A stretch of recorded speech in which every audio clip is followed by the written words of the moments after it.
Can I just take this moment to thank each and every one of you amazing supporters? This channel has grown into an amazing community of story lovers. I could not have done it without you guys. If you haven't yet subscribed, then please be part of this journey and help us reach new heights. Thank you.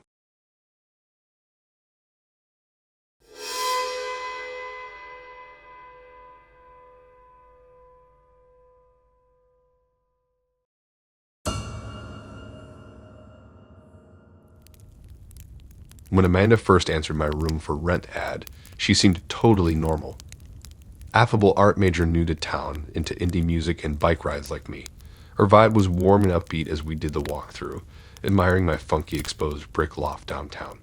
Amanda loved it all. The glittery mural I hand-painted in the extra bedroom, my jungle of houseplants. The sunset view with peaks of the train yard clacking away soothingly.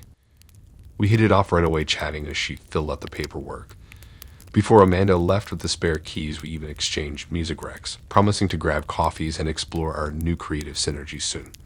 I was pretty pumped to welcome this quirky, artsy soul into my happy little live/work sanctuary. A few weeks later, I came home exhausted after backpacking overseas with some college pals. Couldn't wait to distress enjoying my own comfy space again.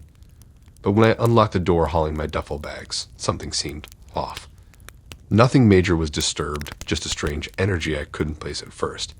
Had Amanda already decorated the spare room or something while I was away? I wandered curiously towards her closed door, expecting bold paint colors or mini installations based on her fun personality. But as I drew closer, I slowly realized the vibe seeping from her room wasn't creative excitement. It almost felt ominous. The air felt heavier around her doorway, as if absorbing pain or anger somehow. Really weird and definitely unsettling. But hey, we all have bad days, right? Maybe she just needed a warm welcome home. I nudged her door open gently. Knock, knock. I'm back. The sight made my words freeze mid-sentence. Amanda sat facing away, rapidly sketching anguished figures I couldn't quite make out. But surrounding her were shadowy piles of men's watches glinting coldly, stacks of unfamiliar gold rings, bulging wallets flung open revealing a stranger's faded photos. A backpack slumped nearby, dripping some dark substance onto the hardwood. My mouth went dry as Amanda turned slowly to face me with a startling intensity. "Alpay, how was Europe?" Her voice sounded raspy and hollow. She glanced sideways at the weird horde spilling over around her. "Don't worry about the mess, I was just sorting through some old stuff. Been healing through art to process it all. But it's really good to see you." Her vaguely ominous words clashed against Amanda's warm aura I remembered. They certainly didn't explain this deeply creepy stash that clearly belonged to various unknown men now haunting my home somehow. I managed a thin smile, not reaching my petrified eyes. "Glad you found inspiration. Just wanted to say a quick hello." The words tumbled out robotically as I inched away. Every instinct screaming stranger danger about this Jekyll and Hyde art student invading my place. I had to get to the bottom of a man's bizarre, burgeoning collection, and who these poor men were missing wallets, rings, watches that still flickered angrily from that unsettling pyre of personal effects. None of it made any sense. Why would a sweet art chick be harboring somebody else's disturbingly intimate possessions without explanation? I didn't feel safe sharing space with this hoarding stranger until I uncovered the truth.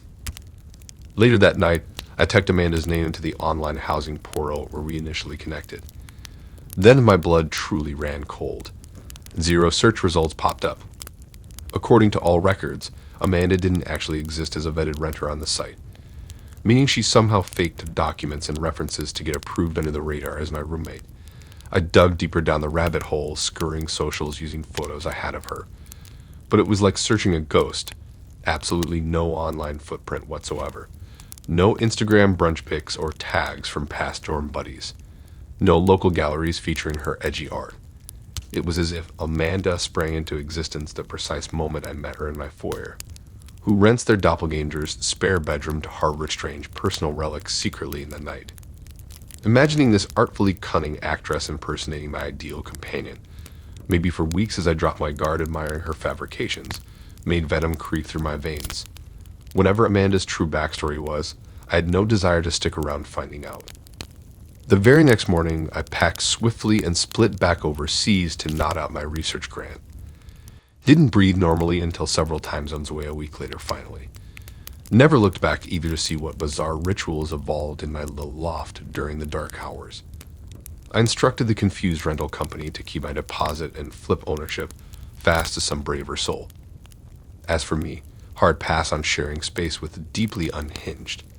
I still shudder imagining what masterpiece Amanda crafted from those sorrowful piles of wallets, rings, and watches glinting angrily as I stupidly handed over my shiny spare keys. Some demons behind friendly faces have origins too murky to confront alone in shadowy rooms. I'll admit I was pretty desperate when I posted that room for rent ad after my roommate bailed unexpectedly. The lease was ironclad for another 10 months, and I couldn't afford all that rent solo. So I had to scramble and make it work with anyone reliable able to move in quickly. Enter Rachel, a nursing student freshly bounced from her previous situation after roommate drama exploded. She passed the rushed background check and seemed harmless enough in our brief video tour. Single gal just needing a quiet, affordable space while she finished school. Promised she was super chill and focused solely on studying, nothing wild. Was I perhaps ignoring possible red flags agreeing to live with a random stranger so quickly? Maybe. But the clock was ticking, and I optimistically chalked Rachel's oddly eager vibe up to fellow millennial financial anxiety. At least she enthusiastically signed the lease docs fast without getting cold feet. Crisis seemingly solved. On move-in day, Rachel didn't have much stuff. Just clothing bags, a small TV, various tech gear, and loads of medical textbooks for nursing fundamentals. Pretty much exactly as you'd expect from a nursing student living lean while paying down student debt. We exchanged pleasantries as I gave her a brisk tour, set up Wi-Fi, traded numbers for coordinating, then called it good. Seemed totally normal, if not a bit sterile, in her no-frills room. But hey, at least I wasn't hemorrhaging money covering full rent solo anymore. The first couple months we coexisted totally drama-free, rarely overlapped schedules except occasionally bumping into each other as I headed out for my bartending shifts. I worked mostly nights while she split time riding along with other nurses for clinicals versus studying. Honestly, it felt like I hardly had a roommate at all since she kept such long, odd hours. No wild parties or sketchy behavior I could gather. Just a quiet, boring student getting through her program who reliably paid rent on time perfect. But something seemed off a few months in. Little things I couldn't place. The hairs on my neck stood up unexpectedly passing certain places around our unit now. Sometimes an odd churning in my gut hinted I was being watched somehow as I went about my day. Peculiar vibes I tried shrugging off at first. The paranoia amplified one afternoon when I stumbled on my feet for no reason. I glanced around, half convinced Rachel or some delivery person must have been silently observing nearby, making me self-conscious somehow. But nobody visible over my shoulder to explain the awkward wipeout. So why did I feel unseen eyes probing me from hidden vantage points recently? I blew it all off as just getting extra sensitive living with a practical stranger. Until a few days later as I was dusting ceiling corners and noticed an odd tiny hole near the hallway light that definitely hadn't been there before. Heart racing, I dragged over a chair to inspect further and nearly vomited realizing what I found. The hole was actually a tiny camera lens almost flush with the ceiling, pointing directly at me. Fists clenched shaking with rage, I stomped to Rachel's room and pounded the door open. She glanced up startled as I entered fuming, demanding who the hell installed secret spy cameras in our shared space. Rachel blinked fast, confusion clouding her round face. According to her baffled reaction, she appeared completely stunned and just as appalled at this discovery. Rachel swore adamantly she'd never invade my privacy like that or seen any weird devices around our condo. I wanted to believe her as she pleaded for us to thoroughly score the rooms in order to uncover whatever creep had penetrated our walls. But could I fully trust someone I'd known only briefly? Rachel passed my initial screening, but clearly that meant zilch. Who knew what other concealed red flags this effective actress could be hiding? In the following weeks, as I agonized over moving out ASAP, a barrage of paranoid theories tormented me daily. Had sweet, quiet Rachel orchestrated this herself all along, recording me illegally for some twisted purpose? Was she being coached by a shady boyfriend on the side? Or even scarier, did some total outsider secretly plant devices to monitor us both completely unaware? The last thought utterly destroyed me. I hardly slept anymore imagining some drooling voyeur studying footage of my vulnerable off-guard moments captured throughout days I believed myself alone. Changing clothes, dancing foolishly to music, picking my nose scrolling lazily in bed, normal behaviors morphed sinister when anonymously harvested by creeps. Soon as the 30 days notice period ended, I broke the lease forfeiting deposit and pieced out fast, new location undisclosed. Never bothered further detective work, either questioning neighbors or having cops sweep for more concealed eyes. I wasn't about to dwell another second rehashing traumatic possibilities when simply moving on swiftly severed the sordid tie. New city, new apartment many miles away. Fresh, untainted start. Rachel did reach out later, sincerely apologizing I had to leave our situation on such an upsetting note. Part of me wondered if she spoke true or just mourned losing access to privileged perspectives into my off-guard existence.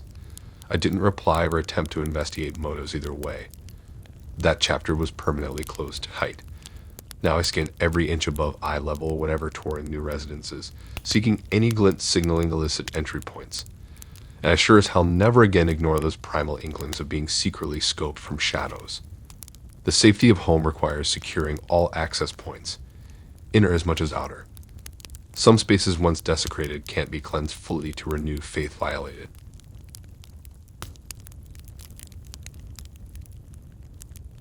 Sharing a cramped dorm room with a total stranger at university seemed icy, but I figured it was a rite of passage. My randomly assigned roomie Claire seemed pretty normal those first awkward weeks coexisting our freshman year. We bonded as well as two 18-year-olds from totally different worlds can. She was a shy, studious computer science major totally absorbed in her coding projects and online gaming. I was a gregarious dance major constantly blasting Broadway soundtracks, but we respected each other's spaces and opposite schedules well enough. By second semester, Claire and I had even fallen into an easy friendship rhythm. We'd chat or grab meals casually between our opposite campus lives, intersecting occasionally in that small dorm room each night. She still struck me as a gentle, nerdy wallflower focused on academics rather than socializing. And I appreciated Claire's quiet, consistent presence, always working solo at her desk or tapping softly under her lofted bed. Easygoing gal who paid dibs on extra chocolate long johns when I did late-night coffee runs. Couldn't ask for a more respectful roomie considering dorm life often descended into drama fast. So I was totally caught off guard while tidying up before spring break. Claire had left the previous afternoon for some gaming conference, so I finally had private space again.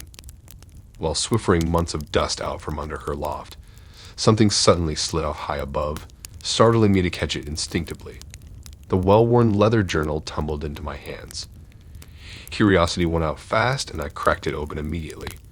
Probably bad form to snoop, but hey, she'd written all semester 2 feet above my head. Can't expect total privacy in a shared dorm.